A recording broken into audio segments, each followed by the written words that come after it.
Thank you. The title of my speech is It's Never Too Late. And it is never too late to follow your dreams. I know this guy, and he spent years dreaming about what he wanted to do, where he wanted to go. But he never made the time to do what he wanted to do. And now he's 60 years old, and he has lots of time, but he talks now about the things he should have done. And he ends his sentences with, but it's too late now. Well, I happen to think it's never too late. I was watching a programme the other night, El Huro, I think it was, Paul Newman was the star, and he said a line that I'll never forget. He said, we're all going to die, it's a question of when. And when it comes to my turn, and I reach my grave, I don't want to be well preserved and pristine. I want to skid in sideways, chocolate in one hand, wine in another hand, shouting, wow, what a wonderful life this was. So whether you're taking up golf, or whether you want to take up golf, or go to a rock festival such as Glastonbury, or even travel, I would say follow your dreams. You only get one chance at this life, so make the most of it. You miss 100% of the tries you don't take. You miss 100% of the tries you don't take. A famous footballer said, a famous rugby star said that, and I think that is so apt. I never had the opportunity to travel, and so when my younger son decided he was going to go off on his gap year, I thought, well, maybe this is my opportunity. But going back a step, I remember my feelings when he was leaving home, and I wrote a long poem, which fortunately I'm not going to read to you now, but I will read the first lines and the last lines because I think they're relevant. I've just seen my youngest son off on the train. I already miss him as he steps away. It really looks like rain. See you soon was all he'd say. And then the end verses are, but in the empty silence I yearn all the mess. What now? I'll reinvent myself. I know I'll regress. I'll pack up my rucksack and take to the hills. Oops. I'll take to the hills, rent out the house, get shot of the bills, and so on. And that's exactly what my husband and I did. We packed up our rucksacks, we let out the house to finance our travels, and off we went.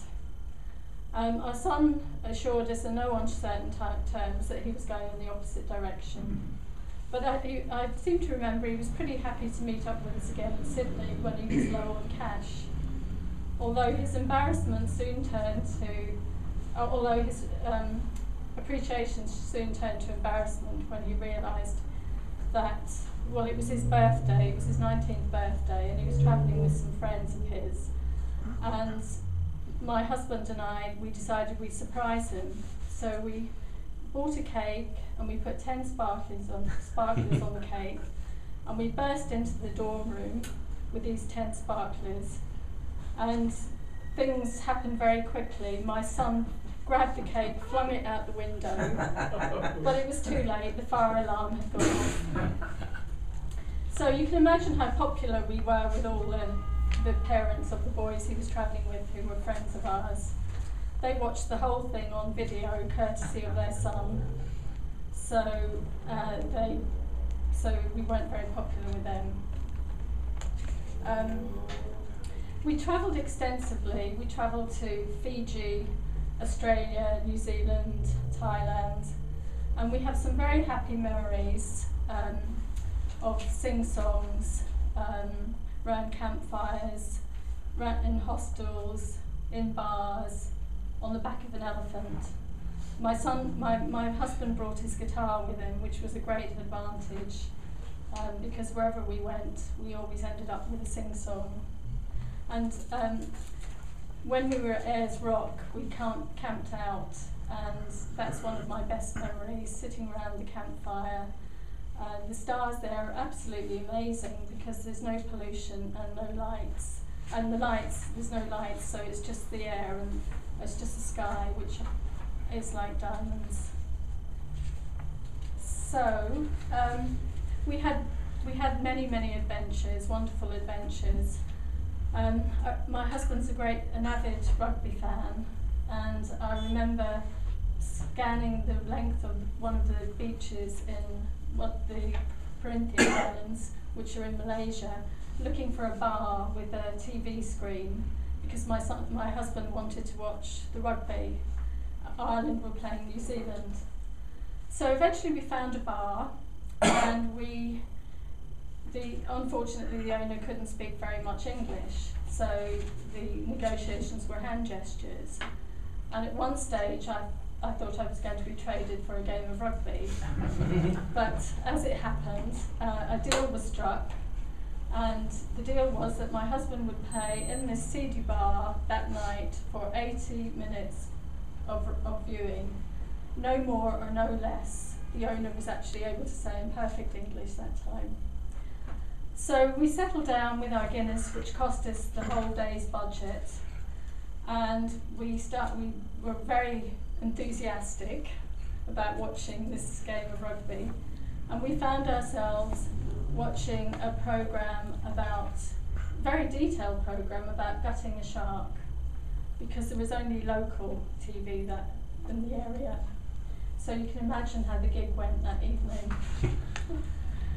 So we've seen wonderful sights, had wonderful adventures, but it was nice to get home all the same. And to round it up, to sum up our adventures, I'll read you a quote from Mark Twain. He says, "Years from now you will be more disappointed with the things you didn't do than with the things you did. So throw off the bow ropes, sail away from the safe harbours, catch the trade winds in our sails, explore, dream, discover."